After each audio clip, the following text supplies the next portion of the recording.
I think I would say to Oregonians, if you expect your elected leaders to always get it right, you're going to be disappointed. But what you need from your elected leaders is persistence and a can-do attitude.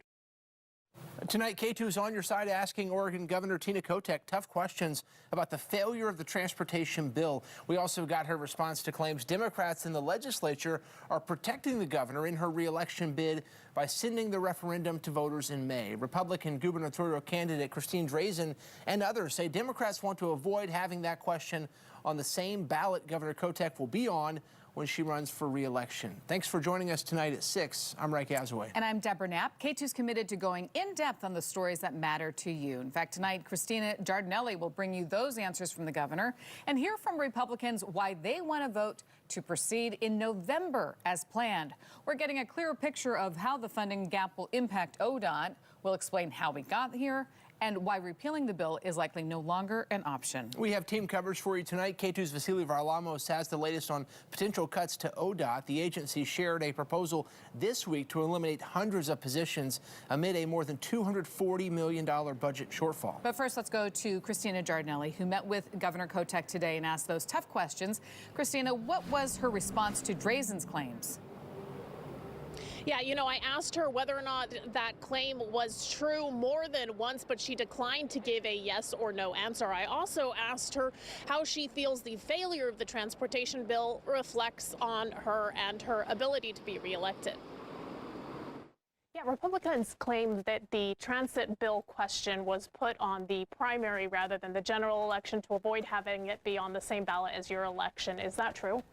The legislature is in charge of that entire topic. It's going to be determined by what they want to do and what the Constitution says, and they are making decisions on their own. But as a Democratic Party, I mean, you guys are, you talk to each other. You're deciding this as a leader together as well. Well, again, it's up to them, and what is key is that voters are going to get to vote on this. She went on to say that she is focused on moving forward. I'm concerned on the here and now that our agency will be here a year from now, maintaining our roads, plowing our highways during the snowstorms, and all the things they need to be doing. So that is what I'm focusing on, not, you know, what happens with the reform. Yeah, is it a yes or a no, though? Is the Democratic Party focused on that election, and are they trying to avoid having that question? The legislature is looking at the Constitution and making sure that we can move forward as quickly as possible. With the failures of the transportation bill, how do you feel that is reflective on your leadership, and do you think it will impact your chances at re-election? Here's what I will say. I work hard even if mistakes get made or things don't go right. If you sit there and just complain about, well, that didn't work well, that's not my job. My job is to say, like, okay, let's put that behind us. Let's get to the solution. And I think I would say to Oregonians, if you expect your elected leaders to always get it right, you're going to be disappointed. But what you need from your elected leaders is persistence and a can-do attitude. Now, if you want to hear that full unedited Q&A with the governor, you can head to our website right now at K2.com. For now, live downtown Portland, Christina Giardinelli, K2 News. Christina, thank you for that. Republicans are pushing back against the effort to put the referendum on the May ballot. They claim Governor Kotek does not want to be on the same ballot as the measure when she's up for re-election. They also argue it won't get a fair shake in an election with low voter turnout. Senate Republican leader Bruce Starr elaborates. The data is very clear. The statistics are clear. Primary elections in Oregon in a non-presidential year, the turnout is low. Again, it's a little more than a third of Oregon voters will participate. And it's especially low when you look at non-affiliated voters. So if you want to disenfranchise the largest voting bloc in Oregon, which are the non-affiliated voters, that's what you do. You have an election in May. If you want to have the vast majority of Oregonians who participate in elections vote, that's why you have the election in November.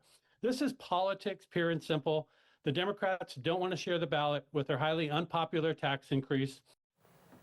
Democratic House and Senate leaders said moving the vote on the measure to May will help local and state governments understand more quickly how much money is needed to fund transportation during the state's current two-year budget. Well, for more than a year now, ODOT warned that without new funding or budget flexibility from lawmakers, the agency would be forced to cut hundreds of jobs. And new tonight, we're getting details about what those cuts would look like if lawmakers fail to address the agency's $242 million funding hole. K2's Vasily Varlamos is in Salem for us. Vasily, ODOT warned this would impact drivers in all corners of the state. Yes, right. And I want to preface and say that this is a worst case scenario. These cuts would only happen if lawmakers fail to address that funding gap at all. That means no redirection of funds and no new revenue for the agency. However, agency leaders and employees say if the cuts of this magnitude go through, both work crews and all Oregonians will be less safe on the roads. ODOT sharing new information Thursday about what agency job cuts would look like if lawmakers do not address the agency's $242 million budget shortfall at all. If we have to reduce by $242 million, however, maintaining our mission, serving our customers, and preserving filled positions is going to be essentially impossible. It would cut more than 1,000 positions at ODOT. 471 of those positions are currently filled and 568 are vacant. Road maintenance would lose 132 filled positions, which the agency says means fewer plows, slower incident response, and less repair work. 128 filled project delivery jobs would be cut, delaying construction projects and risking federal dollars. 84 filled DMV positions would also be cut, and 103 filled jobs would be cut at the administrative level. Today, it would take 1.6 layoffs to save the same amount as one layoff last summer. Jason Lawrence, an ODOT policy analyst and acting president of a union representing ODOT workers, says this uncertainty is weighing on employees. There are worries about job security in the long term, but there are a lot of worries about what the job itself is going to be like, for anyone remaining after that. Lawrence says if cuts like this go through, it'll not only impact the safety of drivers, crews wouldn't be able to do their jobs properly or safely. We've been operating shorthanded for years. These really drastic austerity budgets we're facing in a worst case scenario, you're going to have maybe a 2-person crew with no spotter, so no one's looking over anyone's shoulder. And again, I want to emphasize that this would only happen if lawmakers fail to take any action at all on the agency's budget gap. Lawmakers will begin discussions on how to address that budget cap when the session begins on February 2nd. Live in Salem, Vasily Varlamov, K2 News. Vasily, thank you. So how did we get here? During last year's legislative session, lawmakers on both sides went back and forth submitting transportation funding proposals. Democrats proposed increased taxes on gasoline, vehicle fees, and electric vehicles, among other measures. Republicans wanted to reprioritize funding within the current budget without raising taxes and implement spending cuts. Lawmakers were unable to reach a compromise before the session ended. Governor Tina Kotek called a special session in the fall to consider a slimmed-down version of the original transportation bill. It was passed in September, and the governor signed it in November. So in December, a group pushing for a referendum on the bill delivered tens of thousands of signatures to the Capitol. That was via horse-drawn carriage. They gathered enough signatures to put the bill on the November ballot and pause parts of the bill from going into effect. We'll break that down in just a moment. Earlier this month, Governor Kotek asked lawmakers to repeal the bill and for lawmakers to work across the aisle on a long-term solution. Democrats initially signaled their support for repeal, but a legal opinion from 1935 appears to take that off the table. Yesterday, Democrats announced an effort to move the referendum vote up to the May ballot. It was Republicans who flagged that 1935 Attorney General opinion.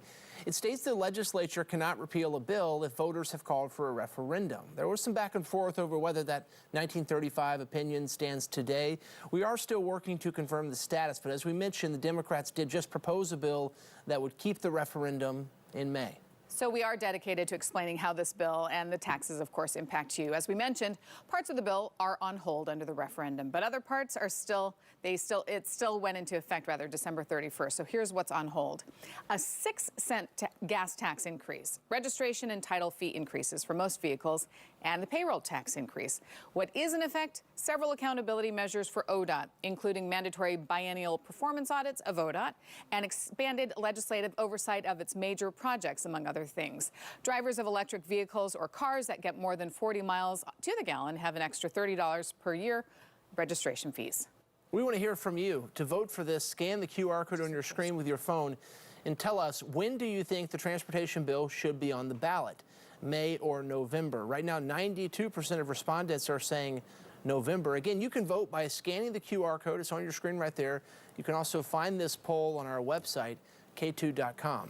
K2's been on your side following this fight over transportation funding from the beginning. Stay with us for continuing coverage of where it goes next as the legislature convenes February 2nd. When we're not on the air, you can get breaking news updates and find all our past coverage on the K2 News app.